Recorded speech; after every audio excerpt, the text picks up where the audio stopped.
Tarrant Keyneston is national news. A baffling murder has been committed and Dorset police have had to call in Scotland Yard to investigate. And to this day, the murder remains one of very, very few unsolved murders in the county of Dorset. Now, intriguingly, the full details of the investigation were kept from the public for 82 years. And much of what you're about to see is taken from 600 pages of documents that have only relatively recently been released by the National Archives of Buckingham Kew. Now, the police, they had a prime suspect at the time. He was a chap called Frederick Demon. I'm going to see him in the dock in a minute. But in reality, he was never charged. Our play this evening imagines what would have happened had he been so. And so, although it's a work of fiction, the play draws almost exclusively from witness statements taken at the time from local residents and others. But of course, how much truth each witness spoke is for you to decide. And to that end, this evening, you, the audience, are our jury. So once the councils have finished with their deliberations, you're going to be asked to vote whether you find the defendant guilty or not guilty. And to do that, we'll use the ballot box there, which we'll bring forward to the middle. Now, the important thing now is that you've all retained your ticket stubs, or your tickets from earlier. If you haven't, we'll find a way out and get you some spare ones or something. You need to use them to vote with, okay? That's really important. The final thing from me is you need to concentrate. No nodding off, because that would be contempt. And you do not want to mess with Judge Short today, really. Okay, enjoy the show.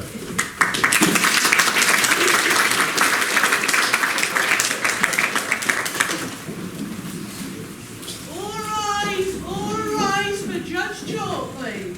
This includes you.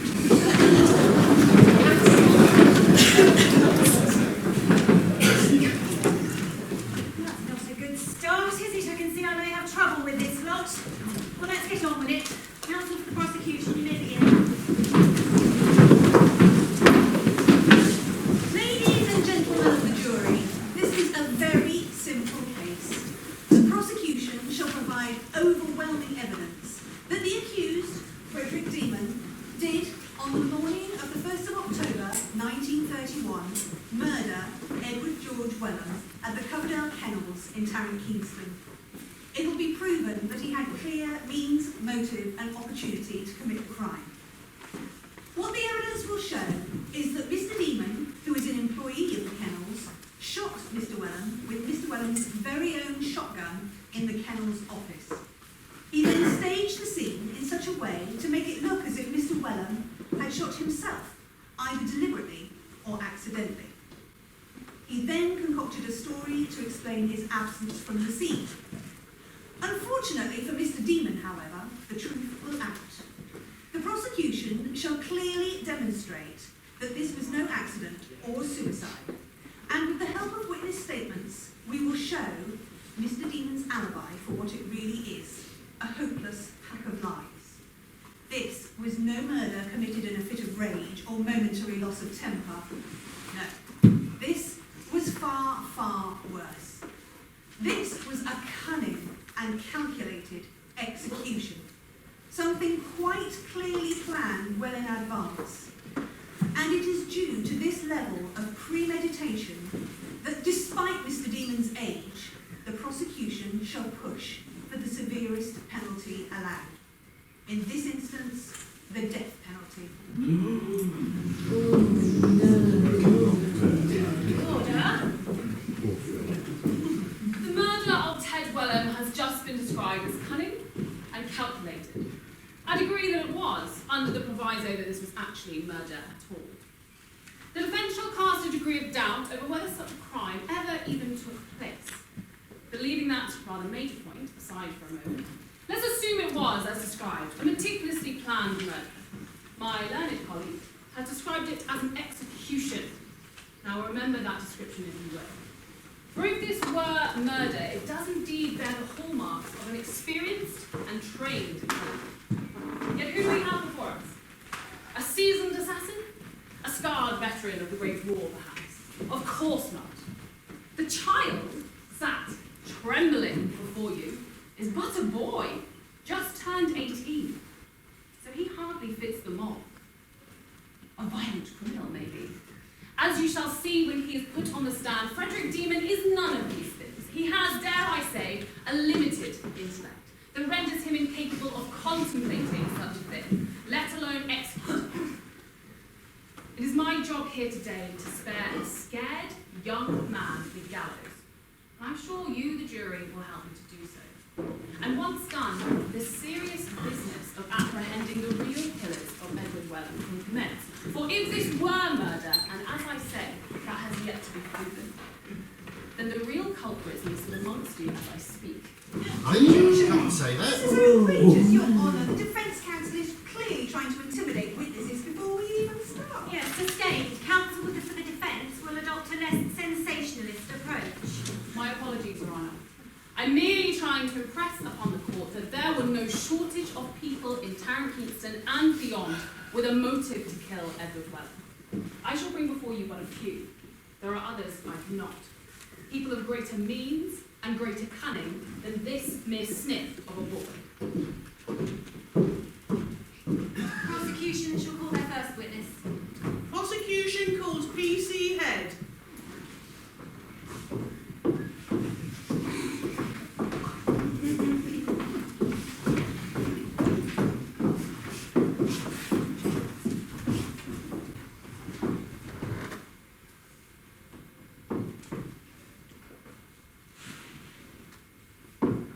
You are PC Head of the Dorset Constabulary.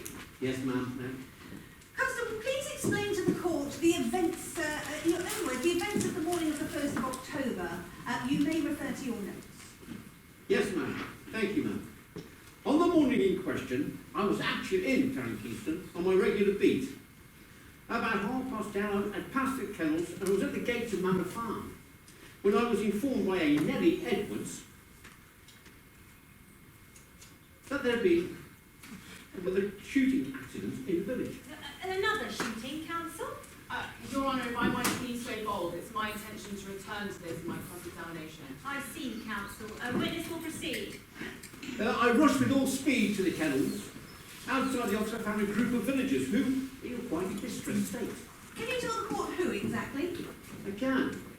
Mary Hathaway, her mother Edith Hathaway, William Hathaway, and the accused, Mr. Demon. They informed me that Ted, Mr. Welland, the kennel's manager, was lying in the office sharp. I then proceeded into the office, where I found Mr. Tom Hathaway standing in attendance. Lying on the floor was a Mr. Edward Welland, who had clearly been shot. And protruding from under him, I noticed a shotgun. Members of the jury, please cast your attention over the photograph of the murder scene. Be aware this has been staged by the police at the kennel, so the person in the picture is not the victim, but a policeman playing the part. Constable, can you confirm that the scene you witnessed that morning is the same as shown on the slide? Yes, ma'am, I can. Constable, having arrived on the scene, can you explain what happened next? I can. At this time, they were still awaiting the doctor to arrive from Blanford. I was able to determine that, although unconscious, Mr. Welland was still breathing. So what are you saying, when you arrived, Mr. Welland was still alive? Yes, ma'am. The ambulance arrived at 10:45 a.m. and they took him to Blanford Hospital. I believe he didn't pass away until the next day. And during that period, did he at any time regain consciousness and be able to give a description of his attacker? Oh, good heavens, no. It was quite clear from his injuries. He never cleared up from that. Well, I understand it was Dr. Kenneth Wilson of Blanford Hospital who first suspected foul play. Is this correct? that is correct, yes, ma'am. And following on from that, and in consultation with the coroner and Dorset Chief Constable, the decision was taken to call in Scotland Yard. That's correct. Thank you, Constable. No further questions. PC Head, you alluded earlier to another shooting in Tarrant Keyneston. Could you please elaborate? I can. I was referring to the Mrs. Steer, the unfortunate business in Ashley Wood 18 months or so ago. Unfortunate business, you say? Yes. William Steer, a 36-year-old resident of Tarrant Keyneston, was found shot through the heart in Ashley Wood. He'd been blocking up a badger's set and was grabbed his gun and the trigger was still snagged on a branch. He well shot. Nothing serious of mind. There was no sign of a struggle and it was just a terrible accident and the coroner agreed. Ashley Wood. And where is that? On the Tarrant Keyneston road, ma'am, just on the road north of the village, northwest of the village. I see. And when was this? This was in the 29th of December, 1929. It was a terrible accident, you said. Tell me, was the gun examined for defects? It was, madam, nothing untoward. So the safety catch was working? Yes, ma'am, it was. Constable, do you not think tell me, what did he do for a living? He was the kennels manager. Ah, he was the kennels manager. That's the same job the murdered Mr. Wellham had, is it not? That's quite precious, ma'am. In fact, it was Ted Wellham who last saw William Steer alive. He's the one that found the body. Did he? I didn't know that. In your own time, counsel. Sorry, only I hadn't been made aware of that. Does it not strike you as an extraordinary coincidence, Constable? Two men engaged in the same job, both shot dead in highly unusual circumstances. I wouldn't say it was unusual, ma'am. It was quite not an unusual case at all. Not unusual. No. Two kennel managers shot dead a matter of a few months apart. Tarrant Keyneston is a small village in the north of Dorset, or the east end of London. But wait, can I infer from your answer that there have been yet other shooting incidents that this court should be made aware of? I'm not sure I follow the question. Let me help you then, Constable. Cast your mind back to the 22nd of April 1923. Objection! Is the council going to drag up every historical going on in this village? Overruled. The witness will answer the question. You're referring to the Ames-Bryan case. I am indeed. Just the bare essentials, if you would, Constable. Okay, well, back in 1923, there was a murder-suicide in the village. A Charles Ames shot his lover and Eve Bryant, I recall. He then turned the gun on himself. And what motive did he have for this act? Oh, well, his mistress had just lost a baby. Rumour has it was his. And you bought this explanation? I beg your pardon? Objection! Your Honour, how on earth can this be relevant to the case before us? Overruled, but the defence counsel will get to the point. Let me help you, Constable. Charles Ames was 60 years old, a successful businessman in good health. He had children of his own. His lover was 24. Would the death of a child, however tragic, really motivate him to kill both himself and his lover? Well, I think it came down to the fact that they both killed with his gun. Thank you, Constable. Hopefully, Your Honour, you can now see the relevance of my question in PC Head's answer. It was his own gun. Is there not a theme developing in Tarrant Keyneston these past few years? It was Mr. Ames' own gun that killed him, allegedly murder-suicide. It was Mr. Steer's own gun that kills him, this time apparently an accident. And now it is Mr. Wellham's own gun that kills him, this time apparently murder. Okay, PC Head. One final question. And back to the case before us. In your honest opinion, and I'll remind you, you are under oath, was this murder, or more likely a tragic accident, or even suicide? I'll say, well, Scotland Yard and the Boffins, they are totally convinced, so, It's a simple question, Constable. Was this murder, yes or no? I'd rather not answer the question, ma'am. Rather not answer the question. Do you know where you are? The witness will answer the question. Okay, I'm sorry. I'm just a simple Barbie. I'm seriously that I find it. I struggle to understand the Scotland Yard Boffins, or whatever they're called. I know they say the evidence is there, but I really do struggle to see if it was murder. I mean, why would anyone shoot Ted? I mean, Mr. Wellham. It doesn't make sense. Thank you, Constable. No further questions. Thank you, PC Head. You may return to your post. That's that right, Order. Silence in court. Counsel for the prosecution calls Chief Inspector Hamrock.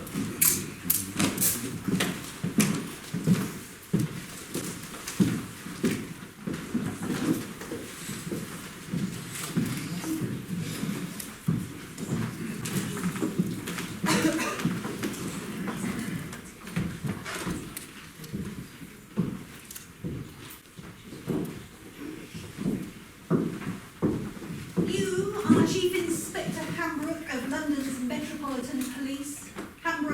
yard, as you all know. I am familiar with that tag, Counsel, but it is not how I address myself. Oh, yes, sorry. I really wish to impress upon the jury your status as one of the country's leading officers of the law. Why, only recently you were heavily involved in the apprehension of the dastardly Dr. Crippen. And you have been instrumental in forming Scotland Yard's flying squad, have you not? That is correct, Counsel. Can you tell the court how you came to be involved in this case?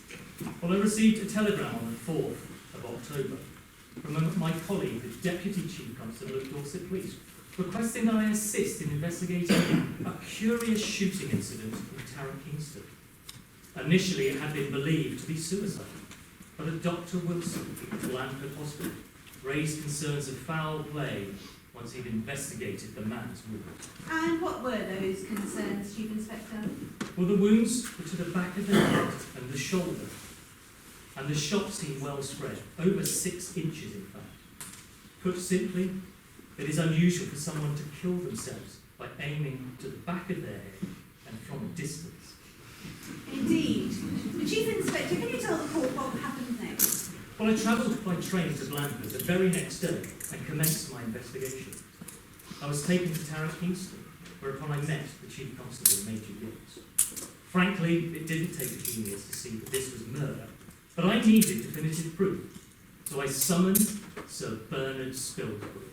The celebrated Sir Bernard Spilsbury, no less. Not all members of the jury will be familiar with Sir Bernard. He is a household name in the legal profession. For those few of you unfamiliar with his work, the jury should note that he has represented the Crown on numerous occasions and is seen as the foremost forensics and pathology expert in the land. The witness may proceed. Thank you, Your Honour. Sir Bernard got the first available train to Blandford and conducted a full autopsy. He concluded, as the doctor and I suspected, that the deceased had been shot from some distance. In fact, he gave the figure as being 12.5 feet away, with the gun facing in a slightly downward trajectory. This placed the assailant at the office door, and the victim would have been crouching with his back turned to the gun. This was by the office desk where the body was found. Oh, we've just heard that the officer first on the scene, PC Head, believes no crime took place. What do you say to that? May I be frank, Your Honour? You can, Chief Inspector, you can. PC Head is a damn fool. His pig-headedness for failing to acknowledge the blindingly obvious has very much hampered my investigation. Were he in the Metropolitan Police, I would have him drummed out of the service. I see. You say he's hampered your investigations. Can you elaborate? Indeed I can. Well, thanks to him not accepting basic forensics, half of the village share his view that no murder took place. Half the witnesses I interviewed were convinced it was all an accident or suicide. Why? Because that's what that dunderhead over there told them. Order! But how has that actually hindered your investigation? You see, I'm convinced many of the Tarrant Keyneston villagers know a lot more than they're letting on. Of course, if they fear their evidence might convict a person of a crime that their local village body tells them never took place, it's hardly surprising most of them catch straight. And have you tried to get around this problem? You can be sure I have. First, the coroner at the inquest stated that he thought villagers were keeping things from us. We even had the local vicar, a reverend man, mention it in his sermon. They have a duty to God to tell the truth, he said. A fat lot of good, though. The damage had been done thanks to PC Head. So let's be very clear, Chief Inspector. Based on exhaustive forensics, you are 100% certain that this was murder. Yes, absolutely, Counsel. We even had Robert Churchill, London's foremost guns and ballistics expert, conduct tests. Their experiments matched Spilsbury's work. Edward Welland was shot from 12.5 feet away. This was no accident, and it certainly wasn't suicide. And so to the crux of the matter, Chief Inspector, what led you to conclude that Frederick Demon was the killer? Well, opportunity, motive, and the fact that nothing about his version of events can be corroborated by any of our witnesses. What's more, Mr. Demon's version of events is directly contradicted by a number of them. I see. Let's deal with these in turn, if we may. Opportunity? Well, the one thing everyone I interviewed over the course of the investigation agreed upon is that whoever had shot Mr. Welland must have been a familiar face. A familiar face. Why? The Kennels Council, full of dogs. And what do dogs do when they come across people who are unfamiliar to them? They bark. A fearsome racket, as I found out whenever I went near the kennels. Of the many people who heard the shot that day, not one heard the dogs bark. Now, since the office is in full view of the kennels, it can be concluded that whoever murdered Mr. Welland was either a visitor very well known to the dogs, or more likely, as in the case of the accused, an employee. I see. Likewise, Mr. Demon would have known and have access to the guns kept by the office school. Would an outsider bent on murder enter an unfamiliar office and use an unfamiliar weapon to kill someone? Quite. Now, let us move on to motive, Chief Inspector, if we may. Well, first and foremost, robbery. Mr. Welland was robbed. Mary Hathaway, the other kennels employee, said that Ted's jacket was open and his wallet protruded. Now, we've since surmised, based on extensive investigations, that approximately £9 was missing. Mr. Demon, we know, was in dire need of money to pay a fine, as he was due in court in Liverpool the day after the murder. Without that money, he'd have likely been sent to jail and lost his job. On what charge? Theft. Mr. Demon is a compulsive thief and has found himself on the wrong side of the law both before and since the murder. You said first and foremost robbery. Were there other motives? There is evidence provided by Mary Hathaway that Mr. Welland was about to sack Mr. Demon. You see, he had run out of patience. His work was shoddy, frequently not completed. And he was fed up with the constant thieving that he had attributed to Mr. Demon. So Mr. Demon also stole from his employers? Yes, and we have a number of instances of this. Various tools, a camera, clippers, oil, I could go on. Thank you, Chief Inspector. Let us move on now to the irregularities, as you put it, in Mr. Demon's versions of events. And here, jury, we will once again make use of the slides. What everyone, including the accused, agrees upon is that Mr. Welland, having opened up the kennels at 7 a.m, returned to his lodgings with the Hathaway family at 8 a.m. to have his breakfast. Now, this is a cottage some 250 yards from the kennels. At 9 a.m, he then returns to the kennels to attend to office-related paperwork, and in doing so is seated as per this plan. The accused then states in his testimony that at 9:20 a.m, Mr. Welland asked him to retrieve Peter, a blind spaniel, from a nearby kale field. Indeed, this kale field here. The accused states that he was in this precise position here, with full view of the office door, when at 9:30 he hears a gunshot. Now, members of the jury, it is crucial that you note that this is the same gunshot that a number of other villagers heard at the same time. And this immediately raised alarms, did it? No, not at all. You see, it appears Mr. Welland was in the habit of taking pot shots at passing jackals and crows. This is the countryside after all, counsel, and such things are a regular occurrence, not something I would tolerate on my patch. But what everyone is clear about is that there was only one shot on him. And did the accused say he saw anyone in or around the office? No, as I say, where he was standing, he had clear view of the office door. Notwithstanding the fact that shots weren't necessarily unusual, it's hard to believe that he wouldn't have turned to the direction of the shot and thus should have seen the killer in plain sight.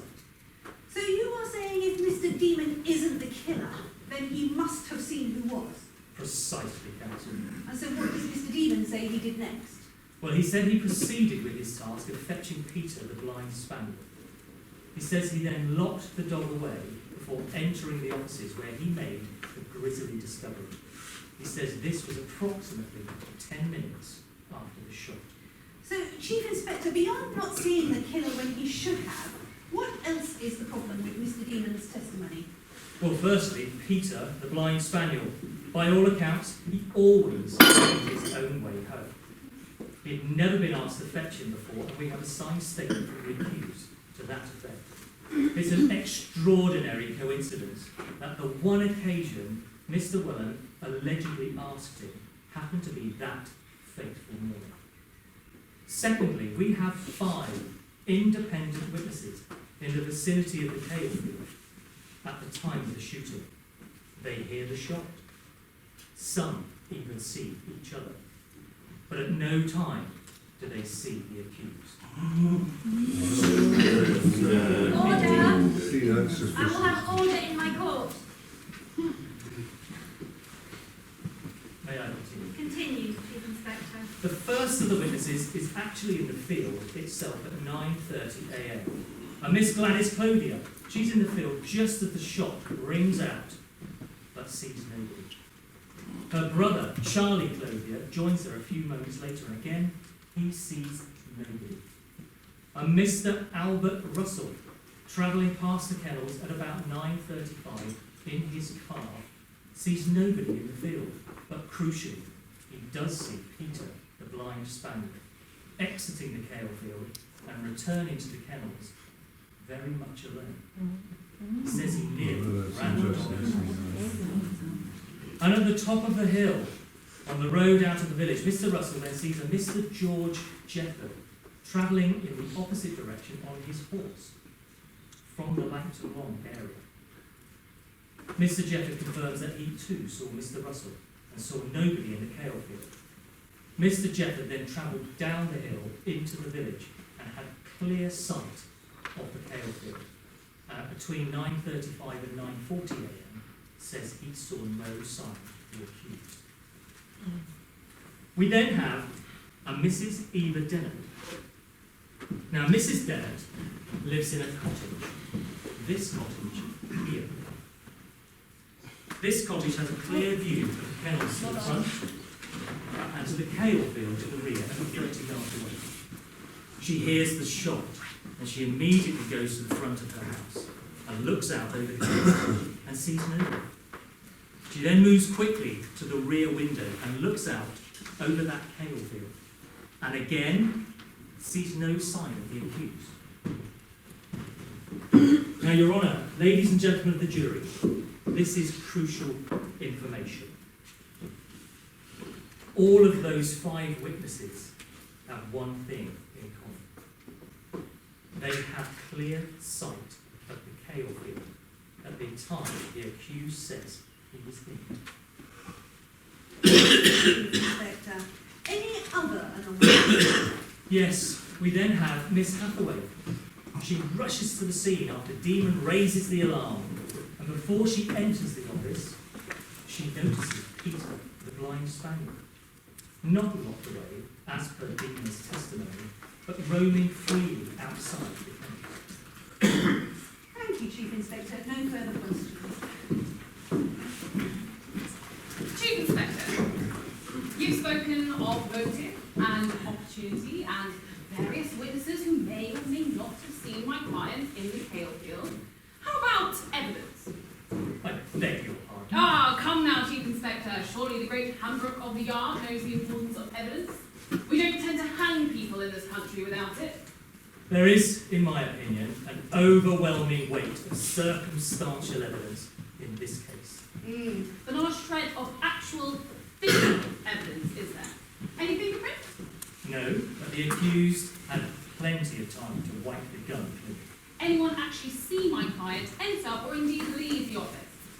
No, but the accused had more than enough time and wouldn't necessarily have had to, right up until the point he left to raise the alarm. Yes, but you set great store in the same witnesses not having seen my client in what is a very large 41-acre field.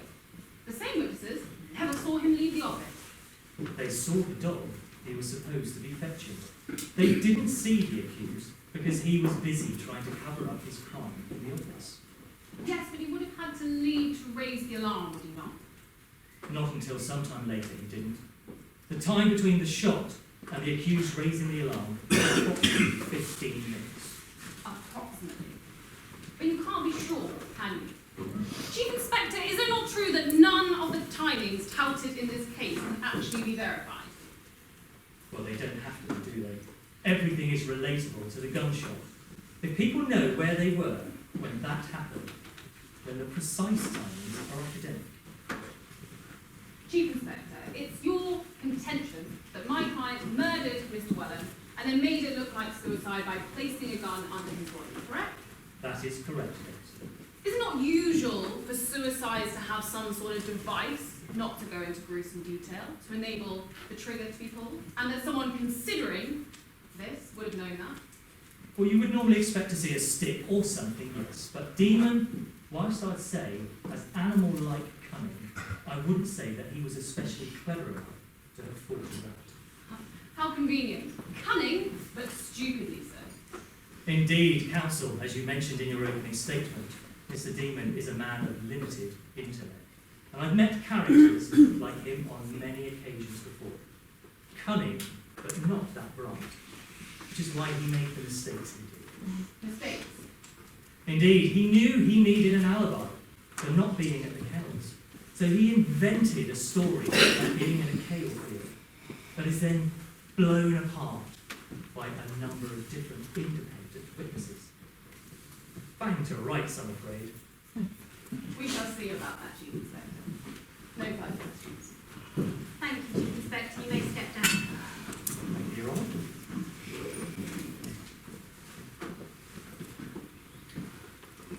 Prosecution calls Mary Hathaway.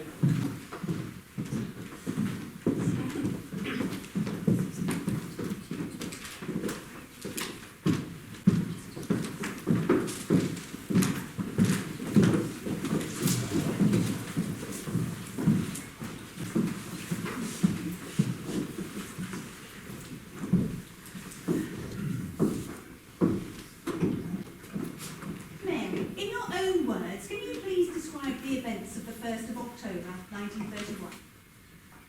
I had been working the bedroom at home quite late that morning and was just coming down when I heard Fred downstairs, out of breath but shouting something about Ted being shot. And when was that?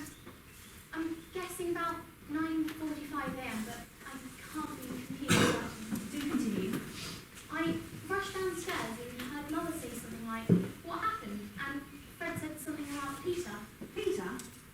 Well, now I know he meant Peter the Blind Spaniel, but at the time I was horrified because I thought he meant Peter Coleman. This would be Peter Coleman of Manor Farm, Tarrant Keyneston, who resides opposite your cottage. That's right. And what happened then? Well, I ran with Fred back to the kennels, whilst Mother ran over the road to get Dad to Manor Farm and get someone to call for a doctor. Dad then came with us and bringing my brother, who was working there, got Peter Coleman to call for help. On the way, Fred cleared up the confusion around Peter, which is why I found it odd when I saw him loose outside the kennels. Oh, what did you say? Yes, because Fred had said Ted had asked him to fetch the dog and lock him away. It was as if that was as important as the fact Ted had been shot. I see. And what happened next? Dad and I went inside the office. I could see poor Ted hanging his back. There was so much blood from the back of his head. It was terrible. Yes, Miss Hathaway, can you tell the court what else you noticed? I noticed a gun. A shotgun was lying underneath him. And his jacket was undone and his wallet slightly sticking out from his inside pocket. That struck me as very odd. Ted was always so well dressed. Would the witness like some time? No, I'll be fine. I owe it to Ted. Miss Hathaway, I understand you too are employed at the kennels. Can you explain why you weren't at work that morning? My hours are from 3 p.m. to dusk. In the mornings, it's only Ted and Fred on duty. Right, let's turn to the accused. Can you explain with what regard he's held? Very poorly. He had to watch their belongings when Fred was around. Can you give some examples? Gloves, dog clippers, Mr. Frampton's expensive camera, a first aid kit. All sorts of tools are forever going missing. Ted started locking the shed door to try and put a stop to it all. Oh, and Ted had a wallet that went missing at the last day. And his performance at work, aside from the stealing? Lazy, sloppy, where do I start? My working day was increasingly picking up on the jobs that Fred hadn't or had only half done. Watering the dogs, for example. He often wouldn't do it. He'd do gate safe and that sort of thing. Yet Mr. Welland put up with all this. He did, but only because he was the kindest soul I ever did meet. He always saw the good in people, even if he flies Fred. But he had enough. Had enough? Yes. Ted was going to talk with Mr. and Mrs. Frampton the owners. The last theft of the oil from the tank was the straw broke the camel's back. He knew Fred was helping himself. He wanted him gone. Miss Hathaway, is there anyone else you can think of who would wish to do Mr. Welland harm? No. As I said, he was the dearest man. He never hurt a fly. Thank you, Miss Hathaway. No further questions. Miss Hathaway, the whole court can see just how much this has affected you. Would you like some time to compose yourself? No, I'll be fine. Miss Hathaway, is the truth of the matter why you are so upset is because you were head over heels in love with Mr. Welland? What? How can you say such a thing? I was very fond of him. Methinks the lady doth protest too much. Pardon? Ah, come, Miss Hathaway, surely the village school taught you Shakespeare. Objection. The court should be reminded Miss Hathaway is a 16-year-old child. Sustained. Counsel will stop goading the witness.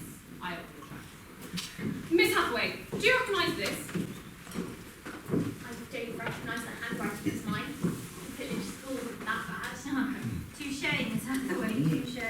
But you know what it is. I do, but only because Ted showed me. For the court's benefit, this is an anonymous letter sent to a Miss Hilda Lunn, the erstwhile fiancée of Mr. Welland. Miss Hathaway, would you be so kind as to read the letter aloud? To Miss Lunn, I don't know if you are aware that Ted Welland is flirting and fooling about with all the girls in Keyneston, especially that Louise Schofield, the schoolteacher. She is always running up to the kennels to see him, and also he is always taking that Mary Hathaway about on his motorbike. He is a rotter I thought you would like to know, from one who knows a local resident. Miss Hathaway, what do you think the purpose of that letter was? To cause mischief, which of course it is. So it succeeded. Well, they split up, but I don't think they left. I don't know. What was the cause of them splitting up? I don't know, I'll spill that. We did. The police said that the police did, and she initially said she thought it was all rather amusing, but that Ted's attitude towards her changed after she got the letter. Why do you think that might have been? I don't know. Did Mr. Welland, and I quote, always take you about on his motorcycle? Sometimes he did, yes, but there was never anything in it. He was just being friendly, taking me to Baffled or Wimborne a time or two. We worked together and lived in the same house. It was highly unusual. I draw your attention to a statement made by Miss Schofield, a teacher that was mentioned as someone Ted was flirting and fooling around with. He certainly didn't fancy her. I see. That wasn't going to be the question, but you're sure about that? Yes, I am. She wasn't his type at all. Miss Schofield states that she ceased visiting the kennels shortly after Ted broke off the engagement to Hilda due to you, and I quote, being jealous of anyone who spoke to Welland. I might have mentioned that she was embarrassing herself, constantly chasing him and turning up for no reason at all, but that was all. I put it to you, Miss Hathaway, that you had become obsessed with Ted. What started out as a schoolgirl crush soon developed into something far more sinister. You hatch a plan to split him from his fiancée, but his flirting elsewhere continues. You warn off people like Miss Schofield, but eventually you realise the truth. And what's that? That he doesn't see you in that way. That you are a child, a housemate, a work colleague, nothing more. And something inside you just snaps. If you can't have him, no one will. That's ridiculous. I was at home. Yes, but we heard you were laid down. Can anyone actually account for your movements the morning when Ted was actually shot? Your involvement would explain the mystery as to why the dogs didn't bark. I put it to you, Miss Hathaway, that you murdered Edward Welland and then released Spaniel to frame my client. You now embark on a character assassination to ram those suspicions home. I was in my bedroom. This is crazy. I loved Ted. Why would I want to kill him? Order. Order. No further questions, Your Honour. Next, all witnesses dismissed. Prosecution calls Mr. Albert Russell. I'm afraid that witness Mr. Russell is unable to attend today's proceedings. Unable to attend? Why are the doctor, counsel? He is unwell. Well, when can he attend? What's wrong with him? It would appear his illness may be indeterminate. We can proceed without him. He is not vital to our case. I asked what was wrong with him, counsel. I'm given to understand that he has suffered a nervous breakdown due to being under the misapprehension that he was a suspect in this case rather than merely a witness. Good Lord, and why ever would he think that? I know not, Your Honour. What I can say is that Chief Inspector Hambrook is satisfied that he is in no way under such suspicion. Most inconvenient, counsel, most inconvenient. Okay, get on with it. Prosecution calls Miss Gladys Clothier.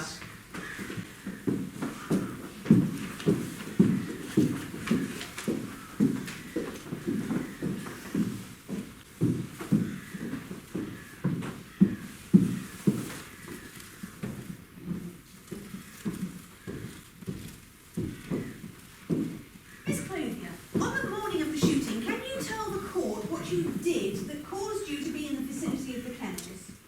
I was taking my brother his lunch. Your brother? Yes, Leslie Clover. He works as a shepherd for Mr. Coleman at Manor Farm. Go on.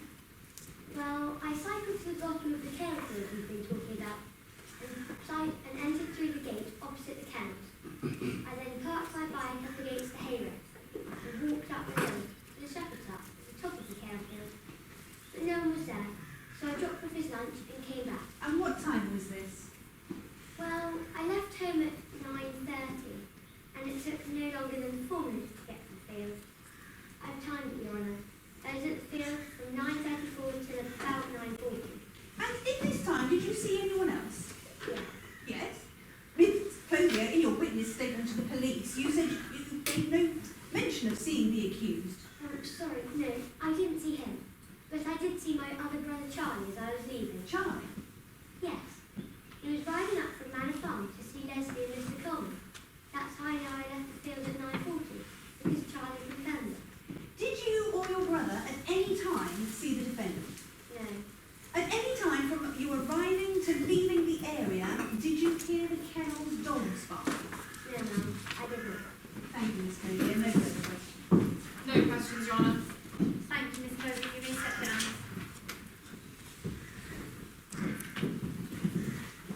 Prosecution calls the defendant Frederick Demon.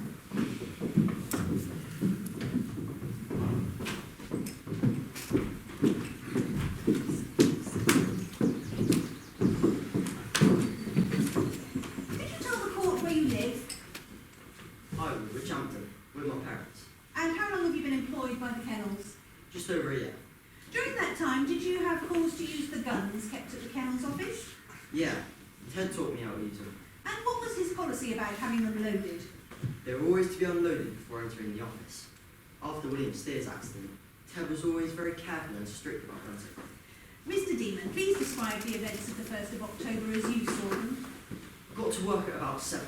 Ted, Mr. Welland, was already opening up. I did my duties whilst Ted was in the office opening his post. He then went back to the Hathaways for breakfast. And when was this? Usual time. It must have been 8 o'clock. And what did you do during this time? Carried on with my chores. Your chores being? Fetching fresh water from the stream for the dogs, feeding them and cleaning up the kennels, all sorts. And during this time, did you see anyone approach or come near the kennels? No, What would happen if a visitor or stranger approached the kennels? the dogs would bark.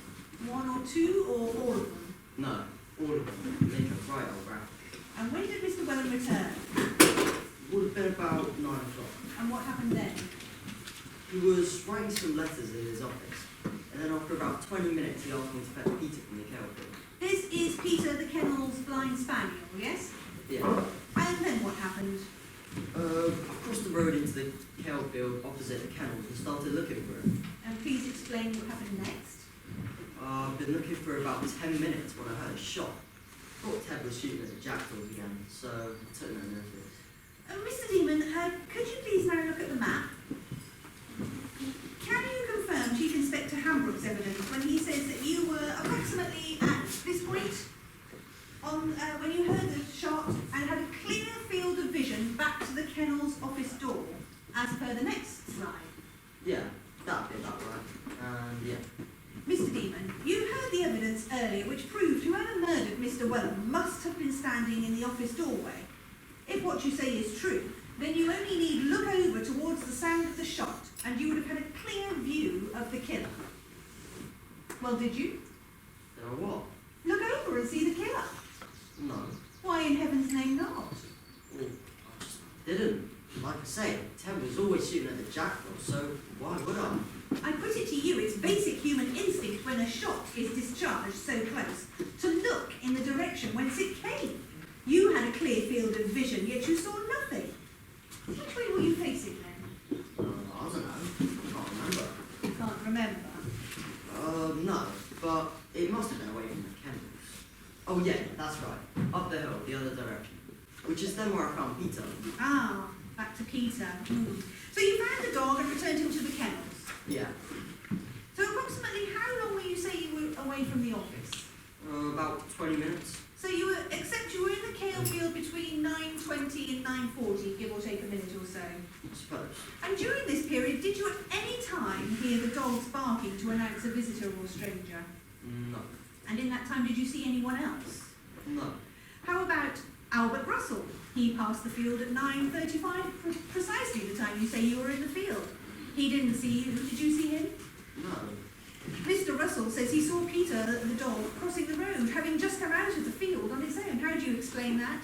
You must be mistaken. How about Gladys Clothier? We've just heard she was actually in the same field between 9:34 and 9:40. Again, at the time you must have been there. No. How about George Jufford riding his horse down the hill? No. So here's the difficult thing, Mr. Demon. All these people passed the field during the time you say you were there. In fact, Gladys Clothier was in the exact same field at the same time. But guess what? None of them saw you. Some of them saw each other. Some of them say it saw Peter the Spaniel, but not you. How do you account for that? I don't know. Can't look very hard. It's a big field, I suppose. So you returned Peter to the kennels, then what? I put him back in his pen. Except you didn't, did you? Mary Hathaway has already testified that the first thing she noticed when she entered the murder scene was that Peter was roaming freely outside. Well, maybe she's confused. We also have a written statement from William Hathaway that says when he arrived, the first thing you said to him was, "I will go and shut in Peter." Well, he must have got out. And how would he have done that? It's a 6-foot fence. He's a decrepit, half-dead spaniel, not Lassie. The prosecution will cut the sarcasm, please. Lassie. No, never mind.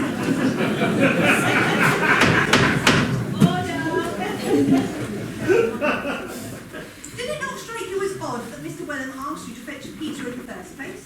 No. Yet in your testimony to Chief Inspector Hambrook, you said fetching Peter was something you'd never been asked to do. And furthermore, we've heard evidence from Mary Hathaway that he'd never asked anyone to fetch Peter the dog, as he'd always made his own way home. She would say that, wouldn't she? How does she know? She don't work mornings, does she? Besides, the more I think about it, the more I'm sure he's asked me once before to do it. So having put Peter away, what happened next? I entered the office and saw him lying there, shot. And I immediately ran to the Hathaways to raise the alarm. Immediately, you say. Did you have time to take in your surroundings?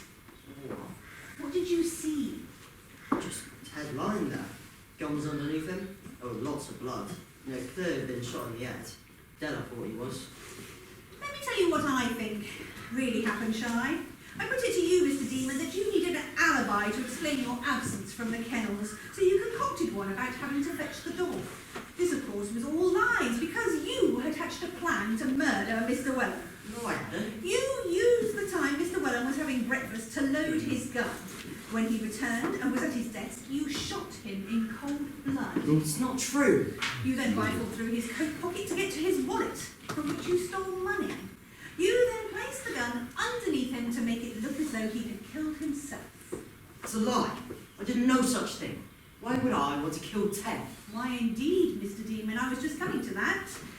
You are a compulsive thief, are you not? I'm a little bit. Yeah. Don't make me a murderer, though. The trouble is, you keep getting caught. Were you or were you not due in court on the 2nd of October on a charge of theft, the day after the murder? You stole a generator, I believe, from a motorbike. Yeah. And were you expecting to be fined as a result? How much do you earn a week, Mr. Demon? About £1 all told.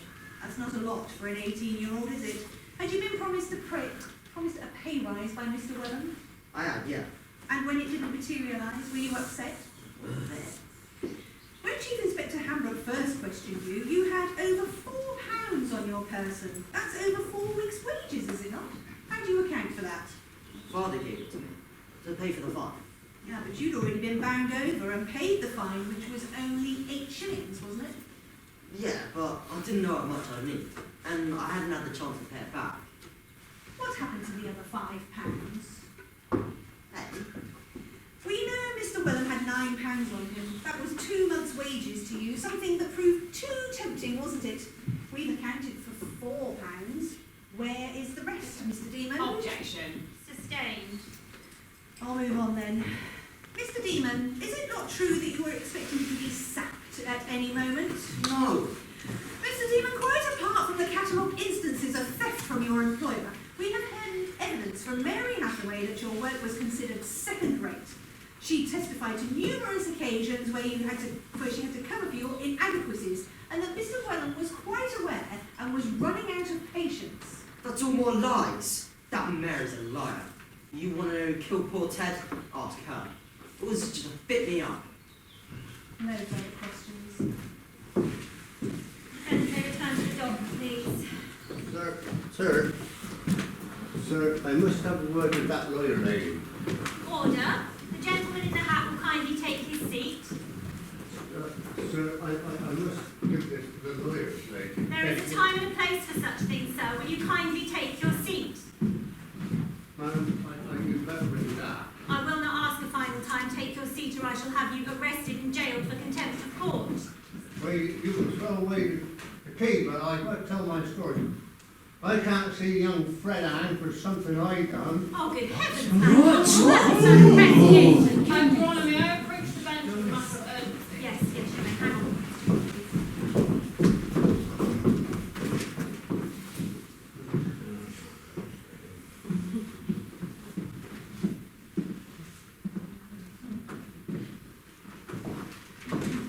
Members of the jury, the court has been made aware of a major development in this case. After consultation, counsels are happy to proceed without an adjournment. Mr. Tom Hathaway will take the stand.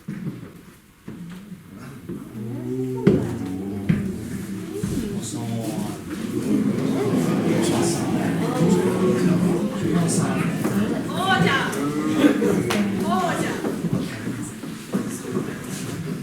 You are Tom Hathaway of Manor Farm Cottages, I am. and how do you know the deceased? He was our lodger. I'm Mary's father. On the morning of the shooting, can you describe what happened? Well, Ted, Mr. Wellham, that is, he'd not long gone back to the kennels from his breakfast when young Fred here comes running across shouting, "Ted's been shot." Distraught he was. So Mary and I ran over to the kennels and Ma called an ambulance. And what happened when you got there? Well, young Fred was so shocked, he wouldn't go into the office. So Mary and I went in. But terrible it was to see Ted lying there, and blood everywhere. Mary, she was very fond of Ted. She couldn't She couldn't stay, so she went back out again. So upset was she. So you were left alone with the body. I was. Mr. Hathaway, the scene before you, was it as per the reconstruction before us? The photograph this court has already examined. Well, yes and no. Mr. Hathaway, could you explain to the court what you mean by yes and no? Well, yes, in that everything is as it was, but no. Speak up, Mr. Hathaway. No. Order. No, in that I removed something. You took something away. Explain to the court what exactly? A stick and a piece of string. Order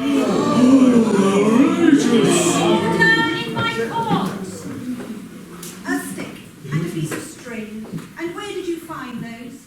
Well, the stick was against the sacks with the string attached one end, and the other end of the string was tied to the trigger of the gun. You removed key evidence.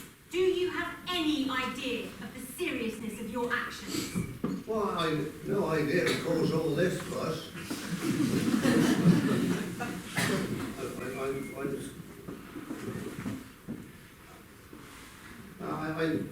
I wanted to say something earlier, but Alfred said he was absolutely dead sure it was an accident or Ted had topped himself. Alfred. So I didn't think it could matter. Alfred? Yeah, Alfred Head, the village bobby. Oh, Of course he did. PC Head has done much to muddy the waters in this case. Mr. Hathaway, please could you explain why you removed the items you did? Well, when I saw poor Ted lying there, all I could think of was his mother, poor mother. And she adored that boy, she did. And I knew that this would break her heart. And to have the stigma of suicide on top of that, well, that would have been too much. So you removed key evidence to protect his mother? Yes, I did. And I'm very sorry for what I've done, Your Honour. I know I've been a fool. Lord knows what an idiot I've been. But you must let young Fred go. He's done nothing wrong. It was me that moved the stick. And where are these items? Well, the stick's in the corner of the office now. I've got the string here.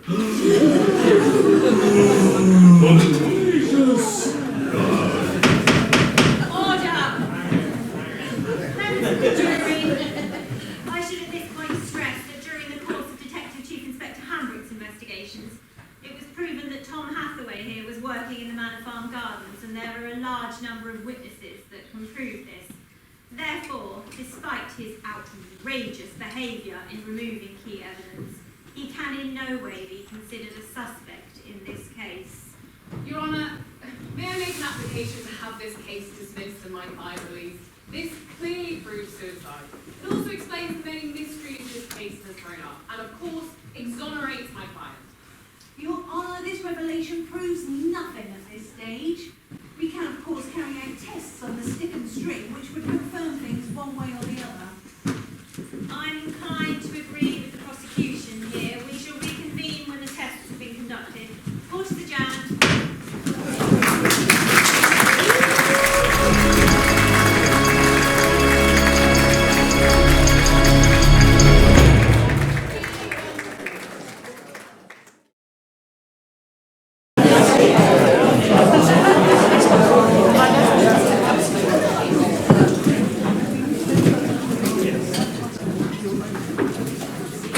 The prosecution calls Sir Bernard Salisbury.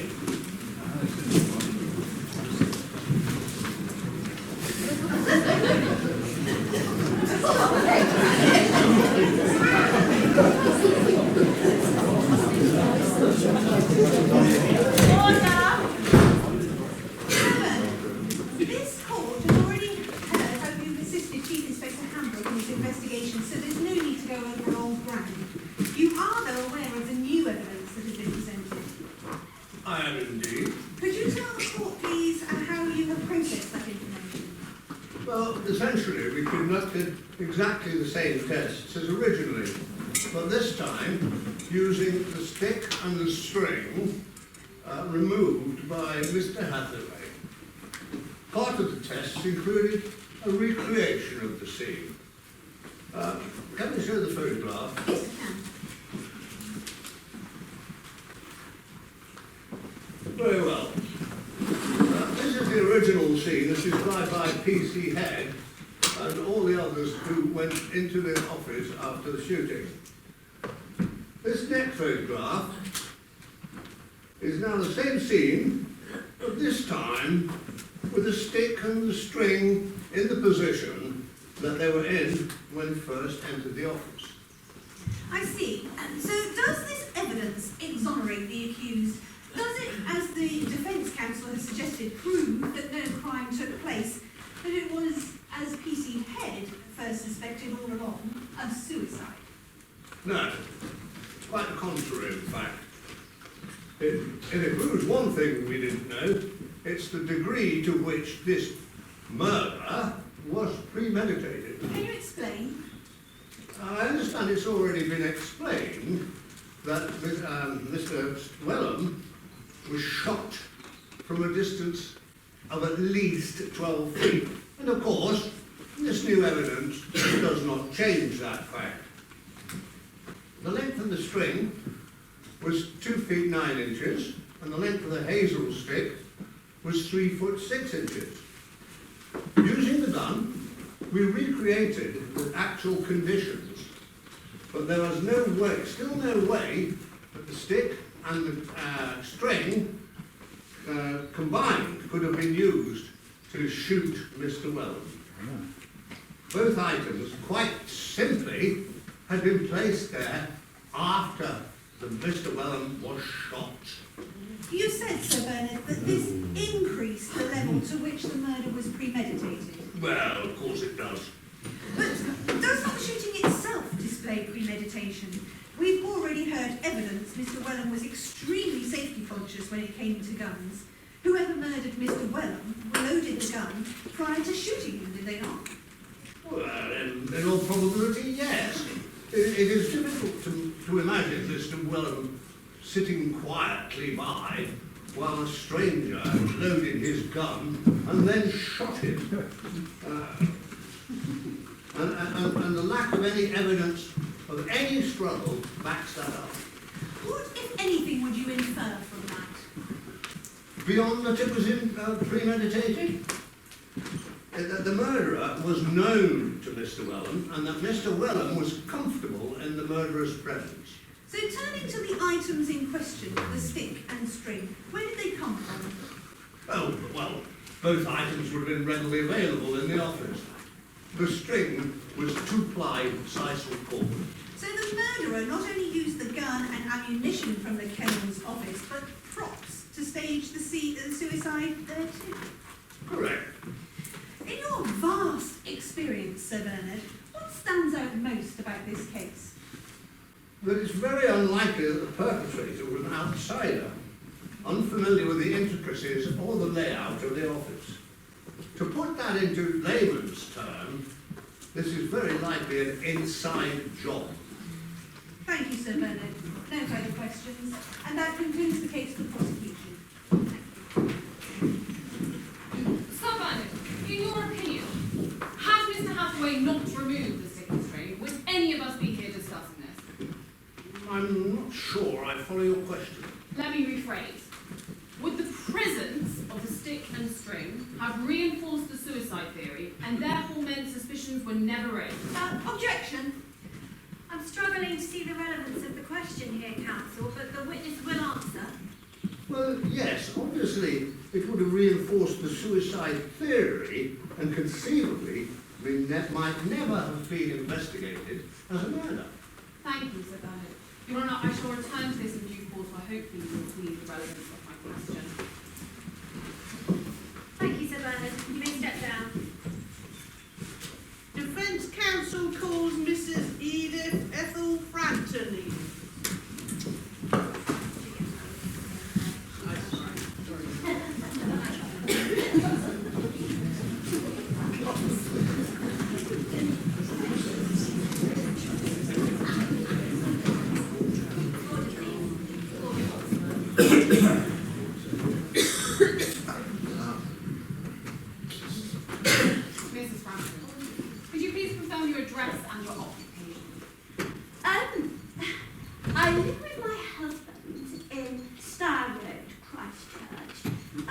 We have a few businesses there, and we also own the Coverdale Kennels. And could you explain your relationship with the deceased? Oh, he was our kennels manager. Lovely boy. I'm sorry, Council, it's still so raw. Ted was like a son to us. We were both very fond of him. And after poor William died... That would be William Steer. Yeah, he was managing our kennels too. When he died, well, Ted was the natural choice to replace him.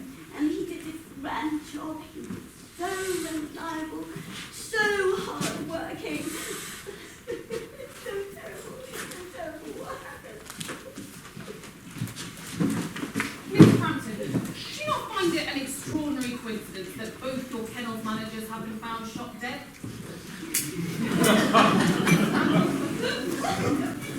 No, I do not. Do you accept, unlike some of the village, that Ted Wellham was murdered? Oh, yes, absolutely. Poor Ted was murdered, and in such a cowardly way. And William Steer? Oh, he's murdered too, and by the same person. The accused? Well, good what? heavens, no. Order. Not young Frederick. Oh, he's a scallywag, all right. You can't help stop nicking people's stuff, can you?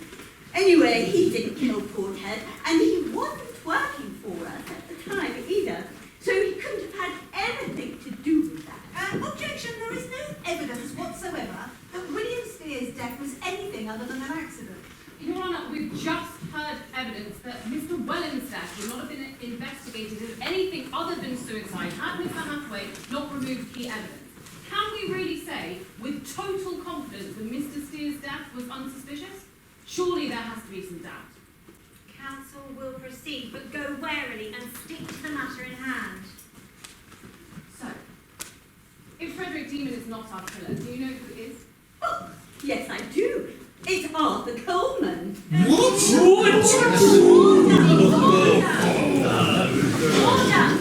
Objection denied. Defence counsel will proceed. You'll be referring to Arthur Coleman of Mount Farm, am I correct? I am.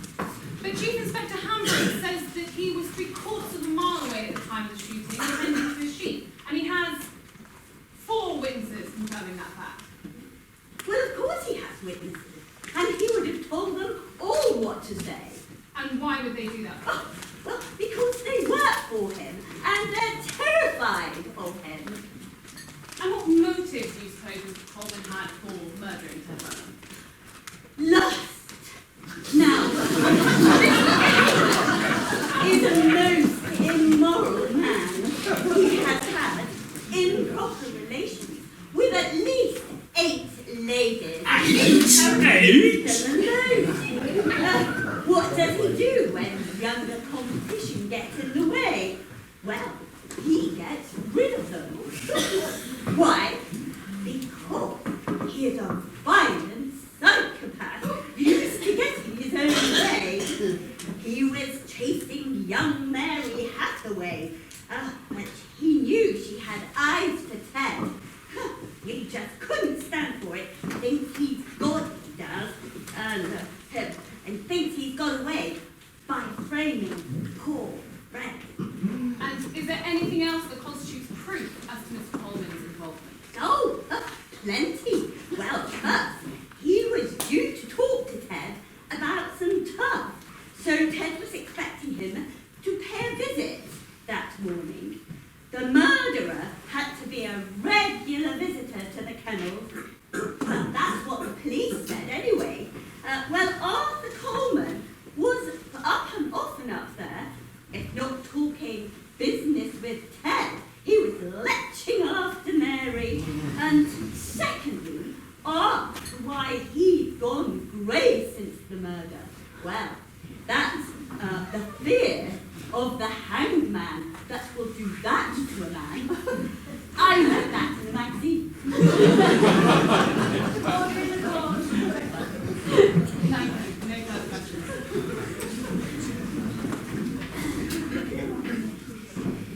You don't like Mr. Coleman,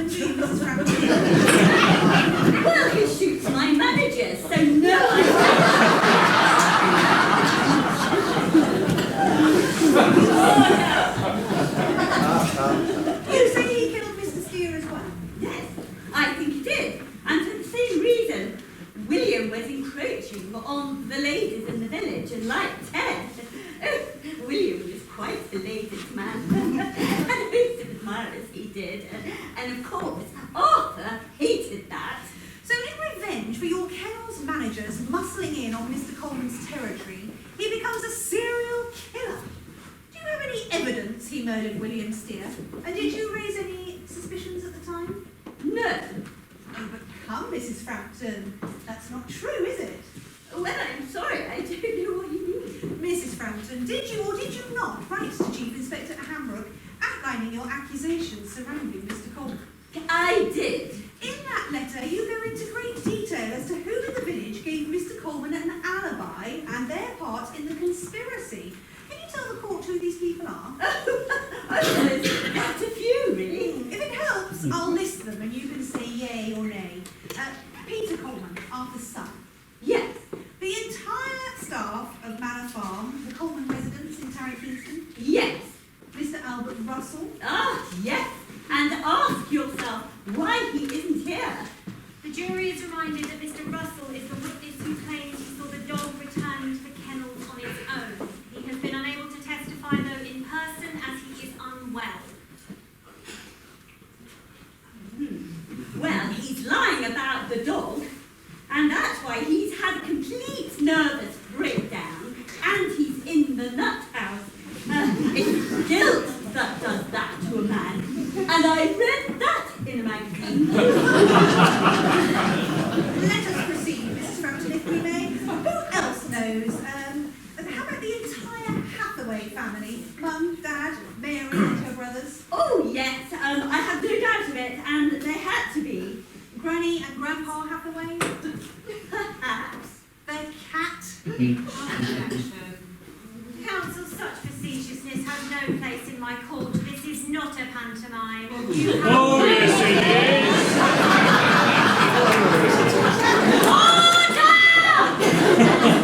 You have been warned. Apologies, Your Honour.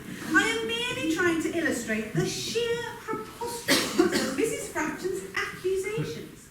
How about Gladys Clothier? Who? Young Gladys Clothier, the girl guide we had on the stand earlier. Her brother works for Mr. Coleman, so is already part of your conspiracy. But Gladys Clothier is bringing in his sandwiches. If your theory is correct, then a 14-year-old girl guide is also part of the web. Well, maybe she is. So by my estimations, there are now over a dozen members of the village party to this conspiracy that Arthur Coleman murdered Mr. Welland. Well, maybe more. I suspect half the village know it's true. Extraordinary, Mrs. Frampton. Quite extraordinary. Let us return to the letter to the Chief Inspector Hambrook. Did it include the following passage, which I will quote directly? Prior to the deaths of both William and Ted, I had vivid dreams of the tragedies. In both cases, the vision of Mr. Coleman as the aggressor appeared before me. Yes, that is correct. Mrs. Frampton, are you suggesting that the court takes as serious evidence scurrilous accusations against the upstanding member of the local community based on the fact you dreamt it up? Oh, yes, you may scoff, but I have premonitions, and they always come true. Indeed. Astonishing. But thank you, Mrs. Frampton, that was very helpful. Oh, one final question. Do you know a Mrs. Nancy Harris of Banbury, Oxfordshire? Yes, I believe I do. Is she not your sister-in-law? She is, but what on earth has this got to do with poor Ted? My thoughts entirely. Counsel, get to the point on this, if you will. Well, in a case that's full of coincidences, here's another one. Mr. Welland, just before he died, entered a balloon race at a fete which I believe you organised in Christchurch. Participants bought a balloon, had it released, and the winner was the one whose balloon travelled the furthest. Mrs. Frampton, are you aware whose balloon won the competition? No. You obviously missed that article in Monday's Dorset Echo then. Strange. Thought you would have seen it. The deceased, Mr. Welland, won the competition and a considerable cash prize. Counsel, you are testing my patience here. How is it in any way relevant relevant or indeed a coincidence of note that the late Mr. Wellham won a balloon competition? The coincidence, Your Honour, is that Mrs. Nancy Harris of Banbury, Mrs. Frampton's sister-in-law, is the person who found Mr. Wellham's balloon. Oh, Split proceeds now that Mr. Wellham is dead. Objection. Sustained. Of course, must just be another coincidence. No further questions. Witness is dismissed.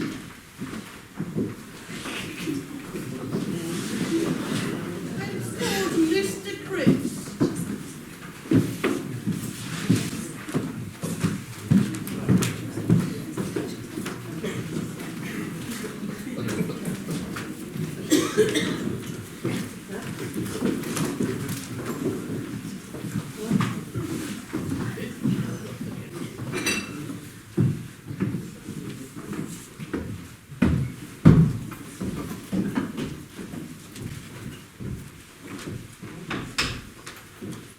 Could the witness confirm her name and address?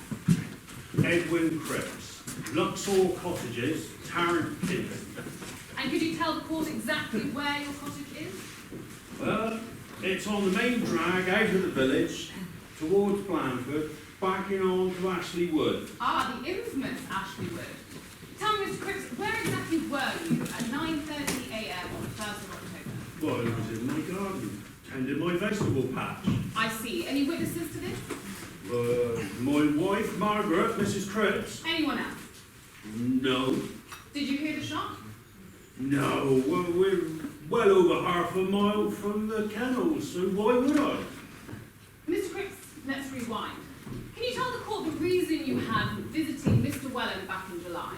I wasn't visiting Mr. Wellham. Are you denying you visited the kennels in July? No, just that I wasn't visiting Mr. Wellham. I had a grievance just the same with Mr. Frampton, the owner of the kennels. A grievance, you say. Can you tell us what this grievance is? Well, they were constantly firing guns right next to my property.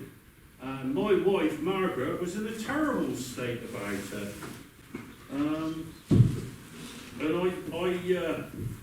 On one occasion, Wellham, he even pointed his gun at her. And why did that cause her such distress? Well, good God, who likes having a gun pointed at them? And to make matters worse, my wife was in the later stages of pregnancy.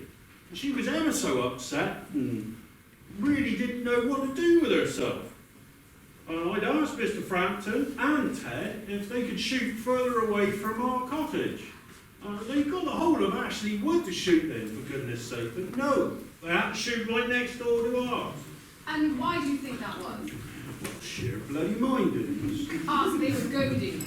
They were indeed. I'd asked them on many occasions to move their shooting away. And the more I asked, the more they seemed to do it. And you did what any good, self-respecting husband concerned for his wife's safety would do, didn't you? Well, yeah, I went up the kennels just to explain to them how resentful I was of their behaviour. Could you tell the court what you did? Well, at first I thought I'd go up there and throw a stone through the office window just to show them how unhappy I really was. Yes, but you didn't throw a stone, did you, Mr. Cripps? Well, no. Please, tell the court what you did. I threw an axe. You'll have to speak up. I threw an axe through the office window, but I can explain. There's no need, Mr. Cripps. Mr. Wellham upset your wife, so you threw an axe at him. Well, that's not true. Ted was outside at the time. Tell me, did you reconnoitre the office before you launched the projectile? Do what? Did you look to see if anyone was inside before you threw the axe? Well, no, How did Mr. Wellham react to your actions? Well, I started walking off home and Ted chased after me. He wanted to fight, but I just wasn't interested. Then Mr. Frampton came along, calmed Ted down, and I parted away. Mr. Cripps, is it not true that you have a problem with the very existence of the kennel? Well, I wouldn't put it like that. You wouldn't put it like that. Have you not signed petitions and indeed organised petitions against the kennels and their management? Well, I did, that's kind of true. Tell me, what exactly is your problem with the kennels? Phew, where do I start?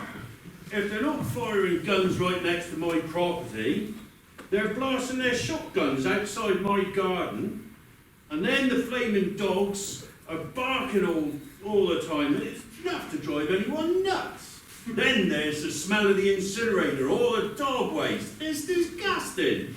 Presumably then, your problems with the kennels started before Mr. Wallen was kennels manager. Well, yeah, you'd be right there. So presumably they started with Mr. Steer. Objection. The witness will answer the question. Well, I don't know exactly. Tell me, Mr. Cripps, were you investigated were you interviewed during the investigation into Mr. Steer's death? I was. And where did you say you were at the time? Well, I was in my garden, tending my vegetable patch. Your vegetable patch again. It must be very diligently maintained, Mr. Cripps. Any witnesses to this? Well, Mrs. Cripps? Mrs. Cripps again. Anyone else? No. How, presumably given your great annoyance with the shooting of guns in Ashley Wood, you did at least hear the shot that killed Mr. Steer.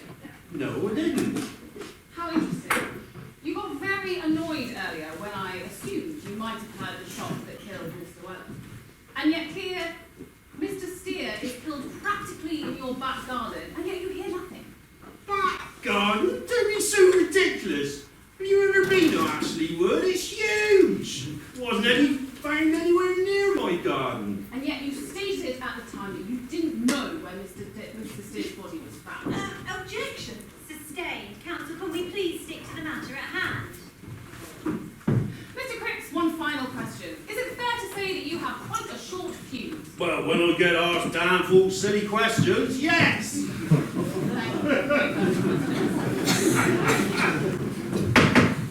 Counsel for the prosecution.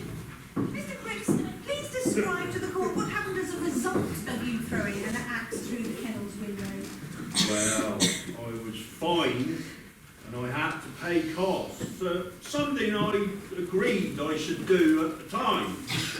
And then after the hearing, Ted, myself and Mr. Frampton, we shook hands and they agreed not to fire their guns so close to my property again, and we all left very amicably. So there was no lingering animosity.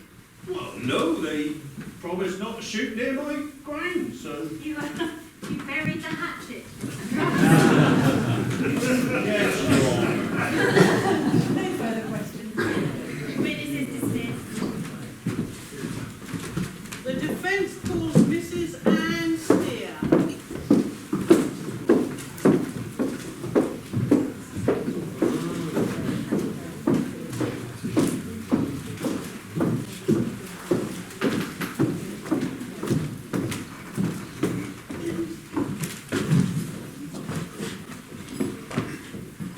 Mrs. Steer, could you remind the court who your late husband was and what happened? Yes, William, my husband, he was the previous manager of the kennels here in Keyneston. That was up until last year when they found him dead, shot in Ashley Wood. You reside in Dorchester, I believe. Was that true at the time of the shooting? Yes, it was. Yes, it was. And when William got the kennels job, we decided he should move here. It makes sense. But we still saw each other regularly. Did this put a strain upon the marriage? No, not really. I've learned to ignore idle gossip. There ain't a place on earth where they don't gossip as much as here in Keyneston. Mrs. Steer, I appreciate this is a sensitive question, but could you explain the nature of this gossip? Well, same as it was with poor Ted, that he was at it with this girl and that. Honestly, you'd think they hadn't got better times than things to do with their time. Mrs. Steer, could you tell the court how your husband's death impacted your life? Well, naturally, me and the children, we were totally devastated. Financially wise, it's been terrible. And William didn't earn much as it was, but now, well, we're practically penniless. Before William died, what interaction did you have with Mr. Welland? Well, William had a girlfriend, Hilda Lunn from Martinstown, and Ted and William would come down and see us regular, and we'd all go out, the four of us, right up until they split up. Can you shed any light on what happened there? Oh, I can't really. I know Hilda started getting anonymous letters from someone in Keyneston saying Ted was at it with the local girls, but I think she thought it all a bit of a lark. But then Ted went a bit cold on the relationship and it kind of fizzled out. Your Honour, members of the jury, both Hilda Lunn and her father were investigated by Chief Inspector Hambrook. They were both found to have cast iron alibis. What we do have from Miss Lunn, however, is the anonymous letter. Could we get it back on the screen, please? Miss Hathaway has already read this out loud. Mrs. Steer, do you recognise the handwriting? I can't honestly say I can't. I'm sorry. Let's move on. To Tuesday, the 4th of September this year. Jurors note this was 4 weeks before the shooting of Ted Welland.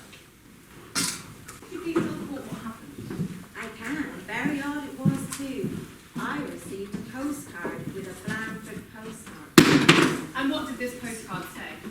Well, I no longer have it, but it went along the lines of, "Dear Mrs. Steer, you are required to attend an inquest for Mr. E. Welland next Thursday in Blandford." That was it. And your reaction to the postcard? Well, I didn't know what to think.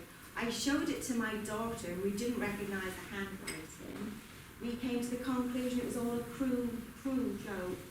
And I realised if I was requested for an inquest, it would be in more of an official manner. And, of course, Ted was very much alive then. And was this the end of the affair?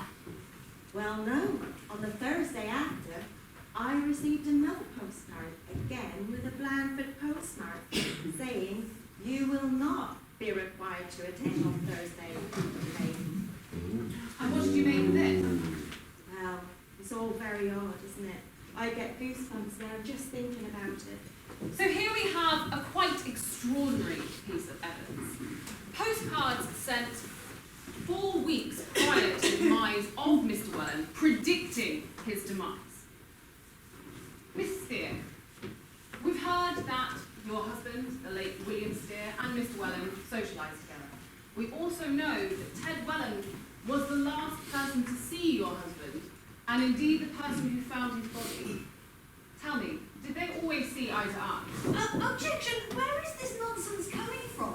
Inferring that Mr. Welland had something to do with William Steer's death is quite beyond the pale. I'll allow the question. Well, they were both colleagues and friends. There were occasions when William had to pick up on Ted's work when he hadn't done something correctly, but William was his boss, and that's only natural. Anything specific? Well, there was an occasion William said Ted got very angry when he had to tell him off for not dropping some rabbits off at a customer. And Ted didn't like being told off. Well, William said it was more the fact he'd done it in front of the young ladies of Keyneston than the telling off itself. Ah, the young ladies of Keyneston. It is strange how often they appear in this case. Back to the anonymous postcards. Do you still have them? I'm sorry, I don't. I destroyed them. Had I known today they would have been so important, I never would have dreamt of doing such a thing. Not to worry. Looking or thinking back to the anonymous letter, do you think they were written by the same hand? Well, I cannot honestly say. They're both badly written, but I can't say 100% under oath that they're by one and the same.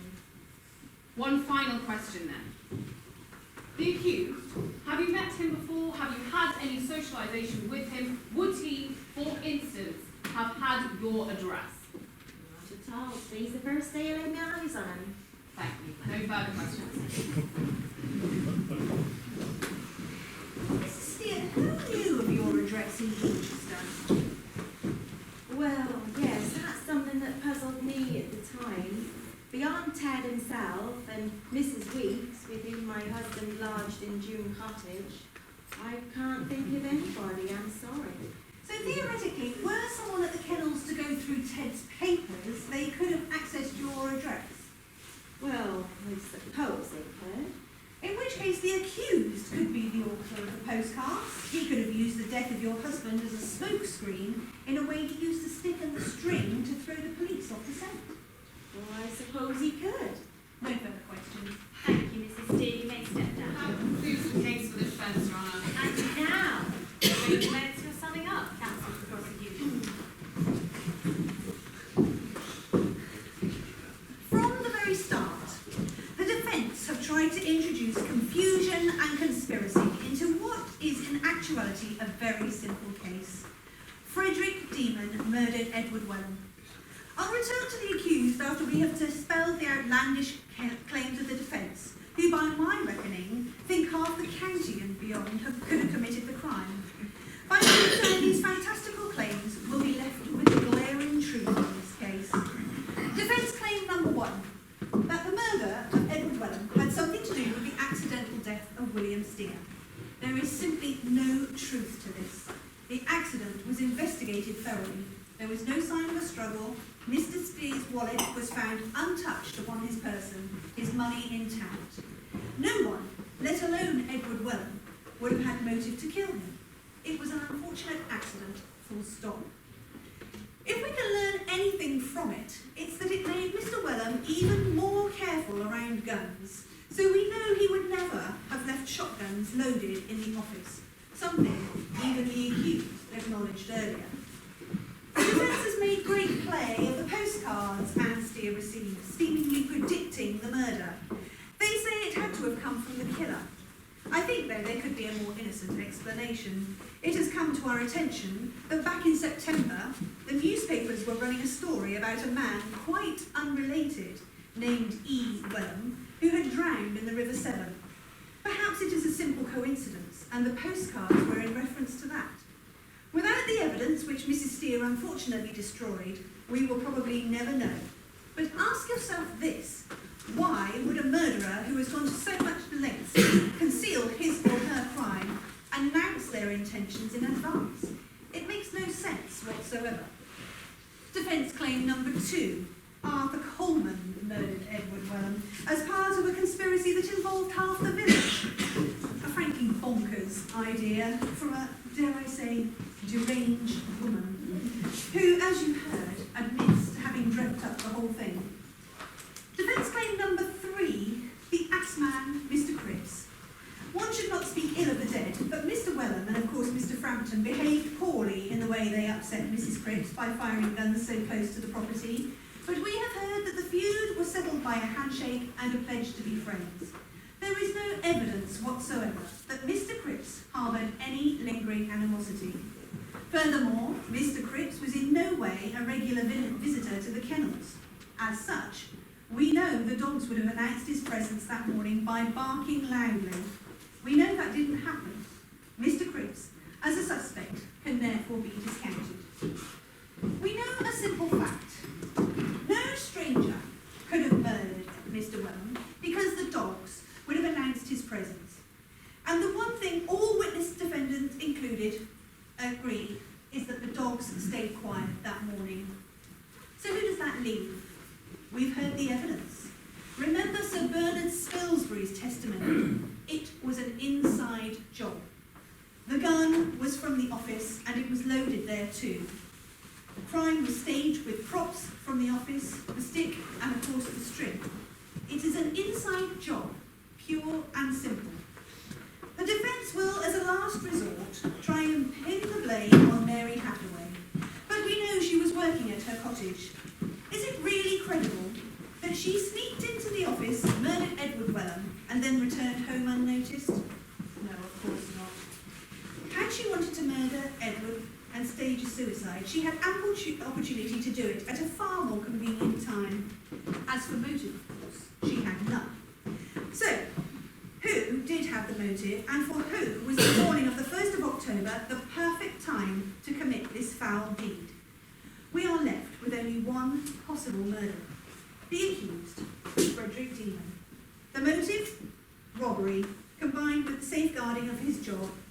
He counted on the crime as being viewed as a simple suicide, and this is where, in a strange way, we owe the foolish Tom Hathaway, for without his intervention in removing the stick and string, this may indeed have been registered as suicide.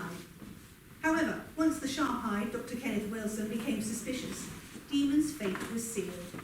He never thought he would have to rely on his alibi of being in a field, and as such, he failed to consider numerous witnesses who could prove that it was all lies. Alfred Russell, Gladys Clothier, Charlie Clothier, George Jefford, Mrs. Dennett. Each and every one of them should have seen Demon if his story was true. They didn't.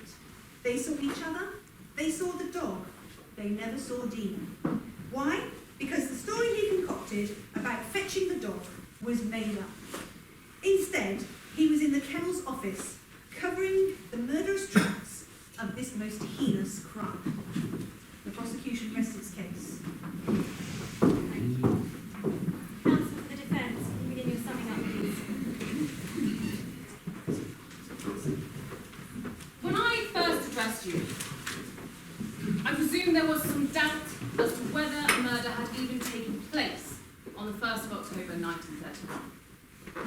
With the revelation of Tom Hathaway removing the stick and string and the evidence that we have heard today, we can all conclude that there most certainly was.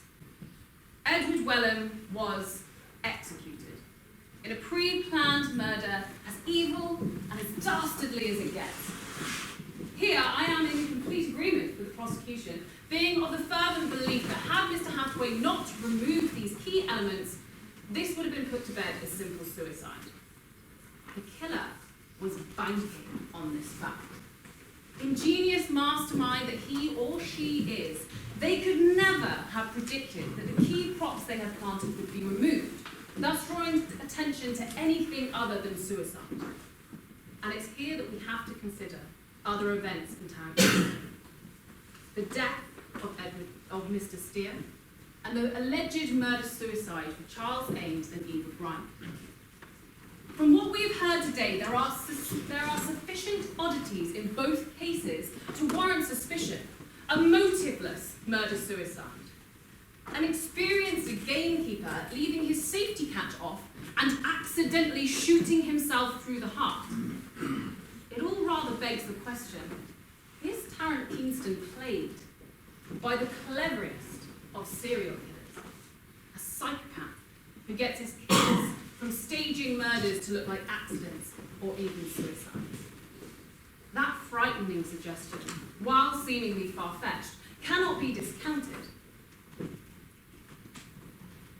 Frederick Demon was 16 when Mr. Steer met his end.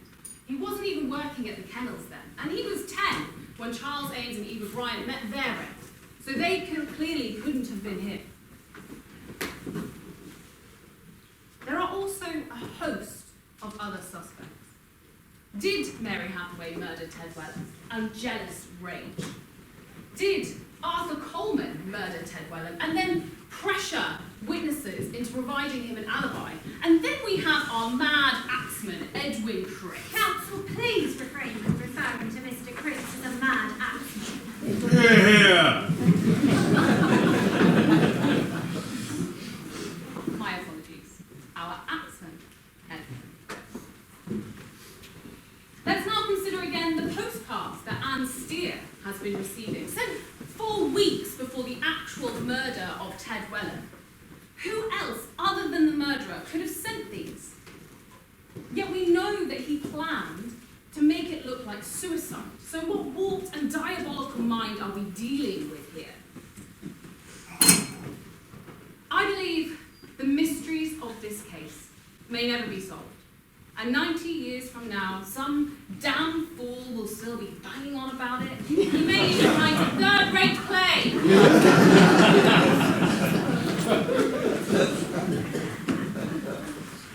It is my contention that the solution lies in some as yet unknown connection between the two candidates, Mr. Wellham and Mr. Steer. But this connection is something my client can have no knowledge of. He was perhaps absent-minded in the field, but show me a teenage boy who isn't. He's also probably in shock from seeing his employer with his brains blown out This has led to confusion about what time he was in the field, what he did with the dog, probably even where he was when the shot was fired. Members of the jury, ask yourself this. If Frederick Demon is our killer, why on earth, when he was asked to describe the murder scene, would he not have described the stick and string? Why, when he had learned that Tom Hathaway had removed the evidence, would he not immediately have pulled him up on that, before we had even got to this court? It is also a fact that there is no physical evidence in this case, and no one saw my client either enter or leave the office. There is an abundance of reasonable doubt, and as such, a not guilty verdict is the only one that you can give. I implore you, spare Frederick Demon the gallows. Thank you, counsel. Members of the jury, you have heard all of the evidence here today, and it is now time for you to deliver your verdict. I will shortly ask you to come up to the front of the courtroom, row by row, and using your entry ticket to vote, please place it in either the guilty or the not guilty section of the ballot box, which will be placed in the front. I will put you up row by row.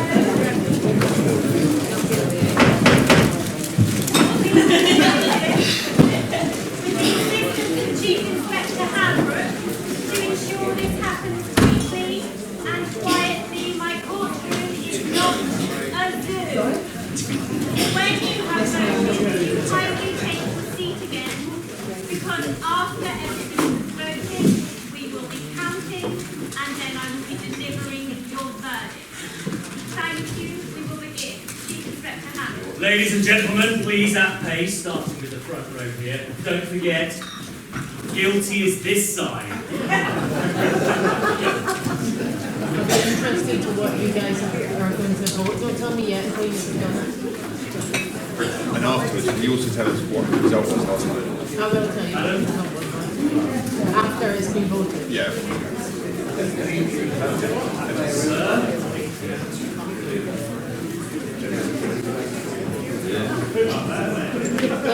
if you don't have a ticket, you can't find your ticket.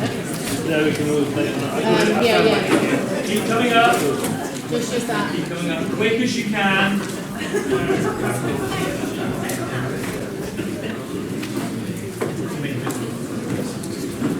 Mr. Chocolate gets the shirt. It will take too long. Thank you, ladies and gentlemen.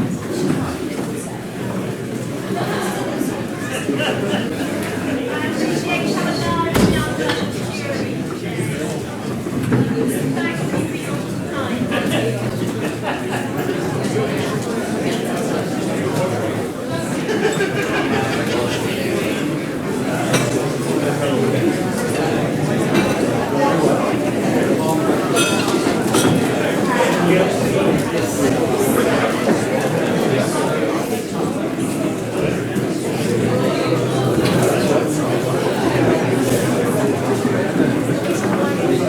Do you know my mum was called? Someone in. Do you know my mum case? She's gone backstage.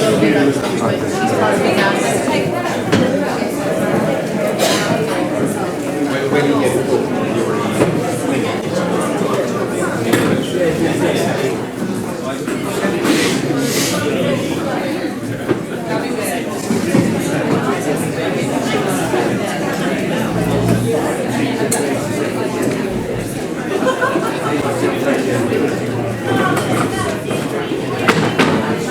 Bye.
is this side.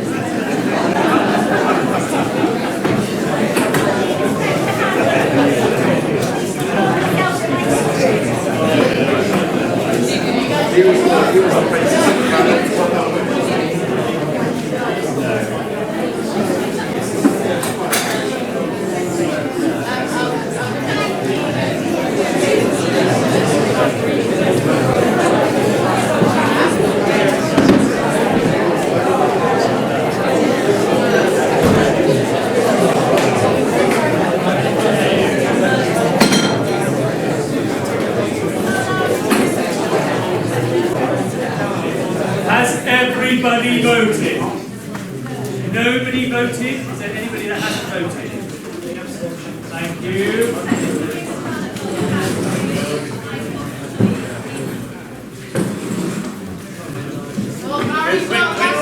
One here, one here. Casting vote. Split decision. Can we just have a drum roll? Guilty is on this side, Harry. The floor is yours. The casting vote.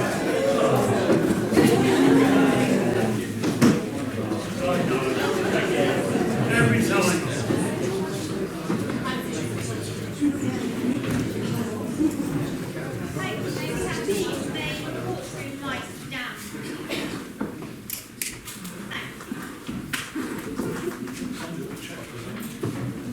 Thank you very much for your attention and your diligence this evening, members of the jury.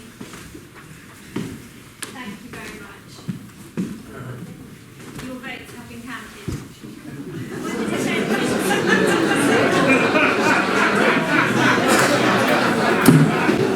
It was by all accounts a very clear vote on one side. Would the defendants please rise? Frederick Demon, this court finds you not guilty